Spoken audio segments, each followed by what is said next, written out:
नमस्कार दोस्तों, स्वागत है आपका one day exam study channel में। लास्ट वीडियो में हम ईवीएस पर चर्चा कर रहे थे, तो आज हम उसी के आगे कंटिन्यू करेंगे। और प्लीज़ आप लोग कमेंट्स करके हमें बता दीजिएगा कि आपको ये वीडियो हमारा कैसा लगा।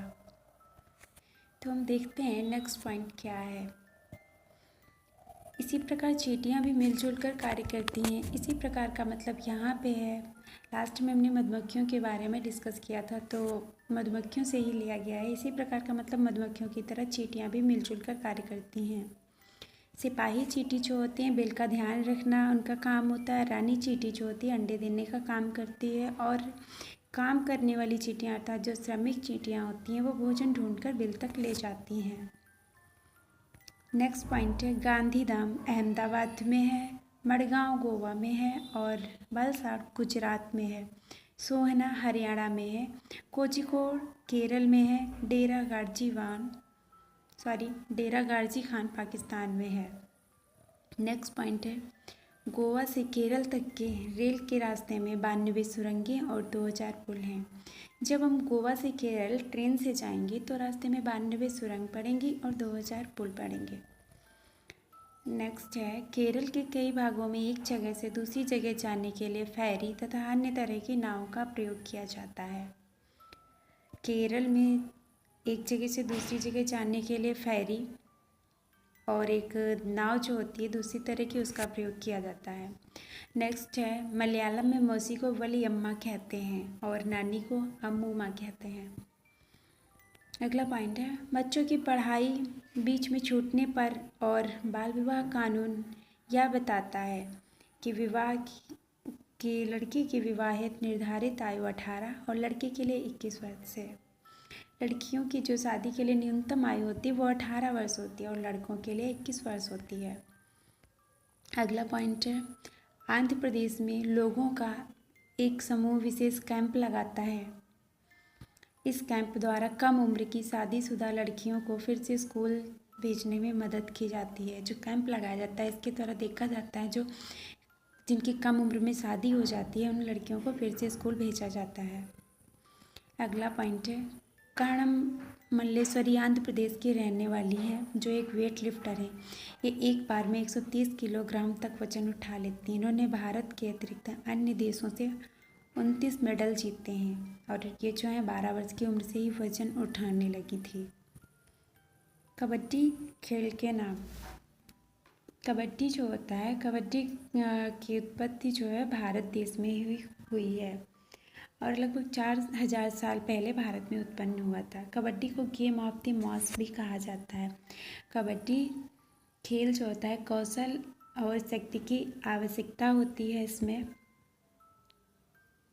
और कबड्डी के उत्पन्न होने का मूल रूप यह था कि आत्मरक्षा विकसित करने का इरादा था।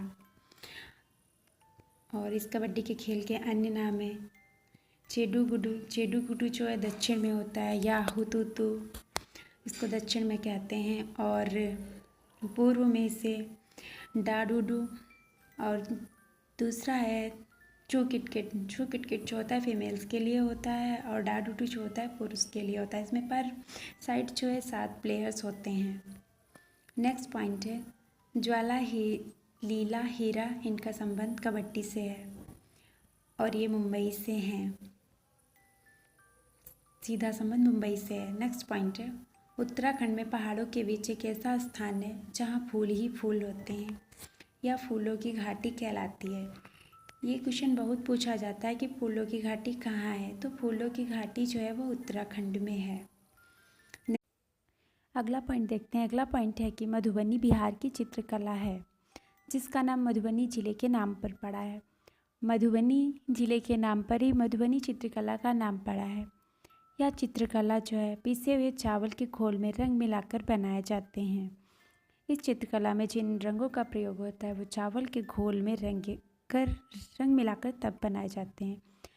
ये रंग भी खास तरह के होते हैं। इन्हें बनाने के लिए हल्दी, नील, फूल, पेड़ों के रंग आदि का प्रयोग किया जाता है। चित्रकला में पेड़, फूल, पंछी, मछलियों अन्य कई जीव जंतु साथ में बनाए जाते हैं। इसमें जो है पेड़, फूल, पक्षी, मछलियों तथा जीव जंतुओं की चित्रकारी की जाती है। नेक्स्ट पॉइंट है, उत्तर प्रदेश में कचनार के फूलों की सब्जी बनाई जाती है। यहाँ पे फूलों का सब्जी के रूप में उपयोग किया जाता है। कचनार के फूल की जो है सब्जी बनाई जाती है। महाराष्ट्र में सहजन के फूलों के पकौड़े बनाए जाते हैं। और नेक्स्ट पॉइंट है, केरल में केले के फूलों की सब्जी बनाई जाती है। केरल में जो है केले के फूलों की सब्जी बनाई जाती है। अगला पॉइंट है, फूलों से दवाइयाँ, रंग, इत्र आदि बनाए जाते हैं। फूलों से दवाइयाँ, रंग, इत्र भी बनाए जाते हैं। रंग बनाए जाने वाले में फूल हैं गुलदावरी और झीनिया। इन दोनों के फूल से रंग बनाए जाते हैं। अगला पॉइंट है, उत्तर प्रदेश का कन्नौज जिला इत्र के लिए मशहूर है। यहाँ फूलों से इत्र, गुलाब जल और केवड़ा तैयार किया जाता है।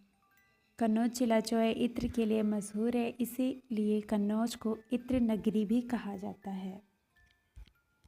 अगला पॉइंट है, कर्नाटक में खूंटी की मदद से खेत की मिट्टी को नरम करने के लिए प्रयोग किया जाता है। और अगला पॉइंट है, कर्नाटक में हल को कुरिगे कहा जाता है। कर्नाटक में जो हल का प्रयोग किया जाता है उसे कुरिगे कहते हैं और बीज बोने में कुरिगे का प्रयोग किया जाता है।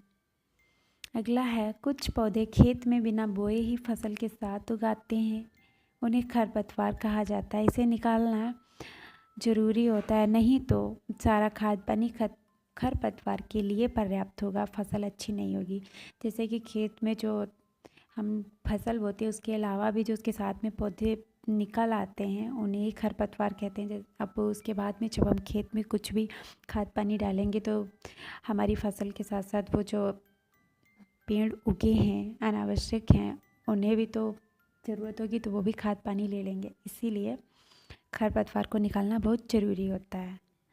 अगला पॉइंट है, कर्नाटक में इल्लिगे की मदद से प्याज को पौधे से अलग कर लिया जाता है। इल्लिगे जो होता है इसकी मदद से प्याज को पौधे से अलग कर लेते हैं। हम यहाँ पर आज चर्चा करेंगे पक्षी और उनके घोंसले के बारे में। पहला पॉइंट है, कौवे के घोंसले में लोहे के तार और लकड़ी की शाखाएं जैसी होती हैं। कौवा जो है अपना घोंसला बनाता है, उसमें लोहे के तार का भी उपयोग करता है और लकड़ी की शाखाओं का भी। अगला है कलचिड़ी। कलचिड़ी को इंडियन रोबिन पक्षी कहते हैं। ये पक्षी अपना घास का घोंसला बनाती है जिसमें पौधे की नाजुक टहनी, ऊन, जड़ें, बाल, रुई जैसी नरम चीज़ों का प्रयोग करती है, अर्थात ये अपने घोंसले को नरम बनाती है। कौवे की तरह लोहे के तार नहीं यूज करती है। अगला पॉइंट है, कोयल घोंसला नहीं बनाती है। कोयल जो है वो अपना घोंसला कभी भी नहीं बनाती है, वह कौवे के घोंसले में रहती है और वहीं पे अपने अंडे देती है।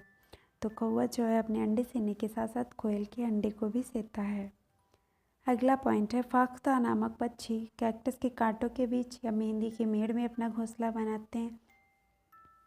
फाख्ता कैक्टस के कांटों के बीच में अपना घोंसला बनाता है, फिर मेहंदी के मेड़ में बनाता है। अगला है गौरैया। गौरैया जो है वो आमतौर पर भी घर में देखी जा सकती है। गौरैया घर में ही घरेलू चिड़िया इसको कहते हैं। गौरैया घर के किसी भी कोने में अपना घोंसला बना लेती है। कबूतर पुराने मकान या खंडहरों में अपना घोंसला बनाते हैं। अगला है बसंत गौरी, जो गर्मियों में टुक टुक करती रहती है। पेड़ के तने में ये गहरा छेद कर लेती है, उसी में अपने अंडे रख देती है। दर्जिन चिड़िया। दर्जिन चिड़िया को उसका यह नाम जो है उसकी घोंसला बुनने की खास कला के कारण मिला है। यह अपनी नुकीली चोंच से पत्तों को सीकर घोंसले जैसा बना लेती है। वह इस पत्तों से बनी थैलियों में रहती है और वह इसमें रुई, पत्ते आदि बिछाकर सुविधाजनक घोंसला बनाती है। दर्जिन चिड़िया को फुदकी भी कहते हैं। अगला पॉइंट है शकरखोरा। शकरखोरा जो है वो लटकता हुआ घोंसला बनाते हैं। नेक्स्ट है बीवर पक्षी। बीवर पक्षी में सभी नर बीवर पक्षी जो होते हैं वो अपने अपने घोंसले बनाते हैं। जब नर बीवर पक्षी अपने घोंसले तैयार करते हैं तो मादा बीवर जो होती है उन सभी घोंसलों को देखती है, उनका निरीक्षण करती है। उनमें से जो सबसे अच्छा घोंसला उसे लगता है उसी में वह अपने अंडे देती है। नेक्स्ट है पक्षी केवल अंडे देने के लिए घोंसला बनाते हैं। जब अंडों से बच्चे निकल जाते हैं तो वे घोंसला छोड़कर उड़ जाते हैं।